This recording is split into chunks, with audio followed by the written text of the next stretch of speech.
Dear student, आज हम पढ़ेंगे इनवर्स ऑफ अ मैट्रिक्स। किसी अवयव का व्युत्क्रम ज्ञान करना है। इनवर्स ऑफ ए मैट्रिक्स, इसको आपने पहले भी पढ़ा है, प्रारंभिक एलिमेंट्री ऑपरेशन द्वारा आप पहले पढ़ चुके हैं। उसमें और इसमें थोड़ा अंतर है। इसमें आपको फॉर्मूले का प्रयोग करना है, A inverse is equal to adjoint A upon A. यहाँ आप तीन चीज़ें सीखेंगे जो कि आपके पास प्रश्नावली 4.5 4.6 में सारे क्वेश्चन इस टाइप के हैं। एक तो आपने एडजॉइंट निकालना सीखना है, सखंड गुणांक सखंडज निकालना सीखना है एडजॉइंट। एक आपने ए इनवर्स निकालना सीखना है और एक आपने समीकरण को हल करना सीखना। तीनों की प्रक्रिया लगभग समान है। एक स्टेप के बाद दूसरा स्टेप आता है। पहले एडजॉइंट निकालेंगे, फिर ए इनवर्स निकालेंगे। अब देखिए एडजॉइंट निकालने का तरीका।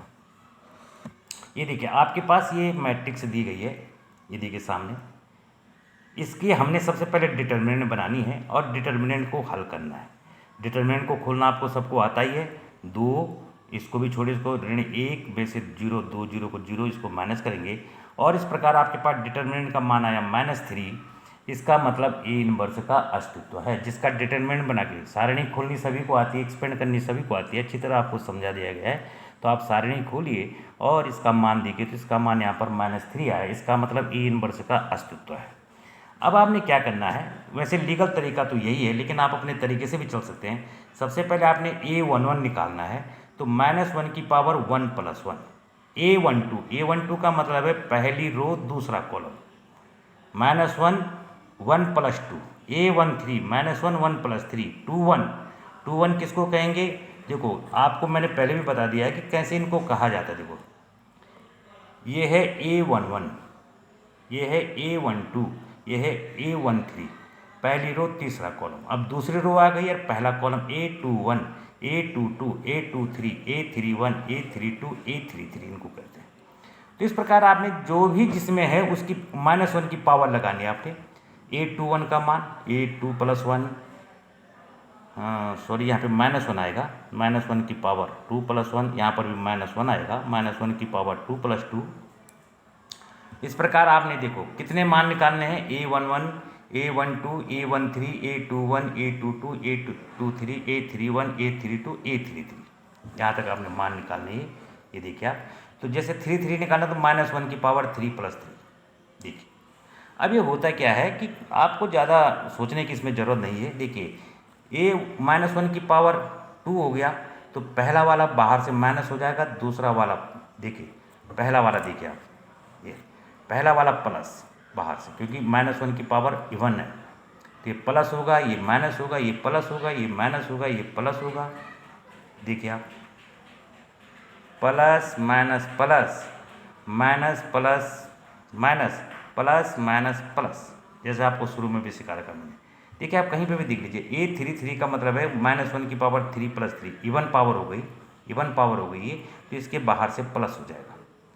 तो आप जनरली ऐसा भी कर सकते हैं, ये न लिखने के बजाय। देखिए आप क्या करना, आपने A11 का मतलब क्या है कि आप पहली रो पहले कॉलम को छोड़ दीजिए, इसको भी छोड़ दें, इसको भी छोड़ दें, तो A11 में आपके ये एलिमेंट आ जाएंगे। कौन कौन? -1 0 2 1। देखिए -1 0 2 1।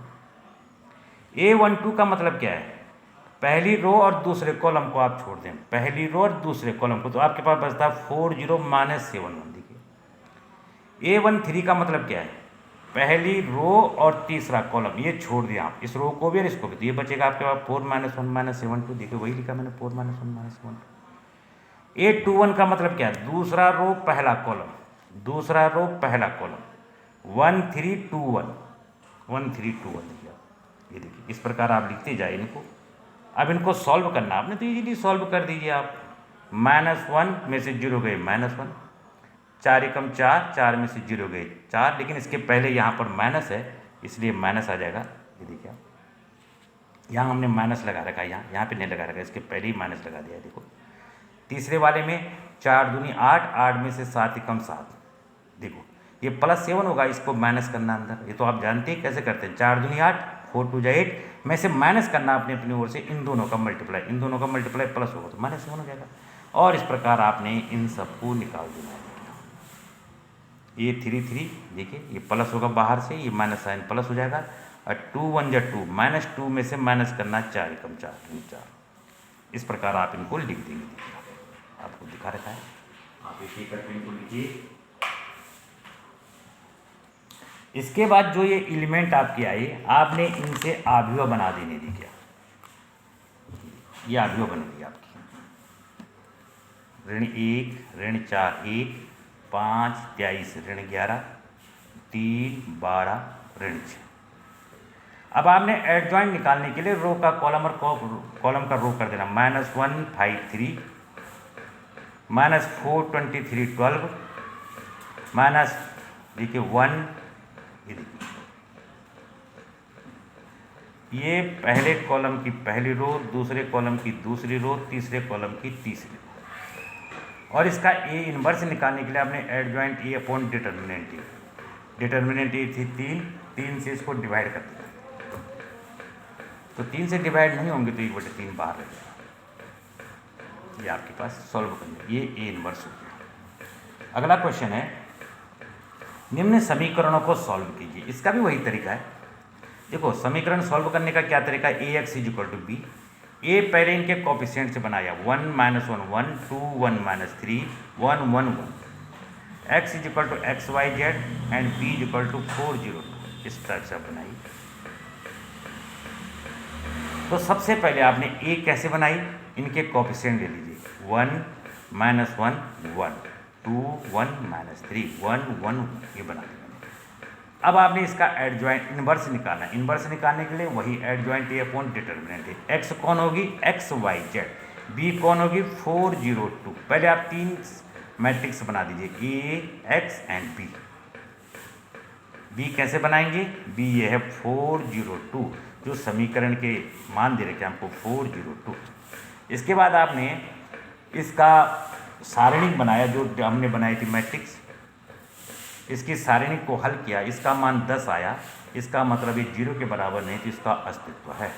फिर वही a11। अब मैंने यहाँ पर -1 की पावर नहीं लिखा हुआ है, देखो इसको बाहर से प्लस होना है, तो देखिए आप a की कम 1 में से -3 4, इसको माइनस होना, देखो plus minus plus minus plus minus plus minus plus.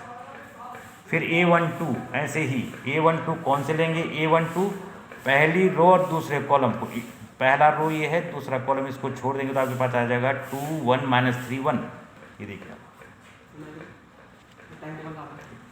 ये इसके बाद आप इसको सॉल्व कर देंगे और इस प्रकार आप सबके मान निकाल लेंगे। देखिए ये सारे मान निकाल लेंगे आप, ये देखिए A33। तो अब उप सारणिक से जो आव्यूह बनी 4 - 5 1 2 0 - 2 2 5 3, आपके पास ये बन गई। इसका एडजॉइंट निकालने के लिए रो का कॉलम और कॉलम के रो बनाएंगे आप, 4 2 2 4 2 2 -5 0 5 1 - 2 3। इसके बाद ए इनवर्स निकालेंगे, A inverse = adjoint A upon determinant A. Adjoint A निकाल दिया मैंने, डिटर्मिनेंट ए का मान 10 है 10। तो अब आपके पास x = a इनवर्स b, तो a इनवर्स आ गया आपके पास। देखिए आप ये a इनवर्स आ रखा है और b का मान आपको 4 0 2 था। इनको मल्टीप्लाई करना हमने, 4 चौको 16 2 0 को 0 2 दूनी 4, ऋण 5 चौको ऋण 20 0 और प्लस 10 4 और फिर 0 और प्लस 6, ये हो गया 16 4 20 ऋण 10। इनको सॉल्व कीजिए, 16 4 20, 10 में से भी ऋण 10 और 6 4 10। अब 10 से डिवाइड किया तो 2 ऋण 1 1, तो x का मान 2 y का मान ऋण 1। देखिए इसको सॉल्व करिए। इसके बाद देखिए 16 4 20 ऋण 10 -10 हो गया, 6 4 10, 10 से डिवाइड कर दीजिए, 2 - 1 1, इसका मतलब x का मान 2 y का मान -1 और z का मान 3। अब आपको जो होमवर्क दिया जा रहा है, आपने इनसे कोई भी 2 प्रश्न इन एक्सरसाइज, कौन कौन से एक्सरसाइज थी, 4.5 एंड 4.6, 4.5 और 4.6 से कोई भी 2 क्वेश्चन, एक एडजॉइंट निकालने का, इनवर्स निकालने का और एक समीकरण हल करने का, कोई भी 2 प्रश्न आपने सॉल्व करके मुझे भेजने हैं।